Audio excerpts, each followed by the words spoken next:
আপনি কি জানেন মা লক্ষ্মী কেন জগন্নাথ দেবকে অভিশাপ দিয়েছিলেন?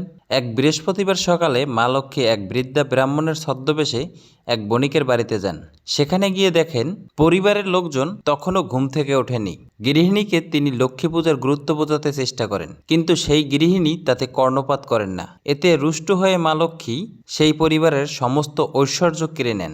এরপর লক্ষ্মী দেবী চণ্ডালপল্লীর দিকে যান। সেখানে শ্রেয়া চণ্ডালের নামে এক মহিলা ভোরবেলায় আলপনা দিয়ে ঘর সাজায় এবং নিষ্ঠাভরে লক্ষ্মীব্রত পালন করে। লক্ষ্মী দেবী তার ভক্তি ও নিষ্ঠায় অত্যন্ত সন্তুষ্ট হন এবং তাকে ধন সম্পদে ভরিয়ে দেন। এই সময় জগন্নাথ দেব এবং বলরাম প্রাতঃভ্রমণে বেরিয়ে লক্ষ্মী দেবীকে চণ্ডালের ঘর থেকে ফিরতে দেখেন। বলরাম ক্ষুব্ধ হয়ে বলেন, লক্ষ্মী অপবিত্র, চণ্ডালের গৃহে গিয়েছেন, এতে মন্দির অপবিত্র হয়ে গেছে। জগন্নাথ দেব বলরামের আজ্ঞা মেনে লক্ষ্মী দেবীকে মন্দির ত্যাগ করতে বলেন। এই অবমাননায় ক্ষুব্ধ হয়ে মা লক্ষ্মী জগন্নাথ দেবকে অভিশাপ দেন, আগামী 12 বছর তুমি নিজেকে পরিতৃপ্ত করার মতো আহার পাবে না। এরপর দীর্ঘ 12 বছর কষ্টভোগের পর ক্ষুধা ও তৃষ্ণায় কাতর জগন্নাথ দেব নিজের ভুল বুঝতে পারেন এবং লক্ষ্মী দেবীর কাছে ক্ষমা চেয়ে তাকে মন্দিরে ফিরিয়ে আনেন। আপনি যদি মা লক্ষ্মী ও জগন্নাথ দেবের ভক্ত হয়ে থাকেন তবে চ্যানেলটিকে সাবস্ক্রাইব করুন।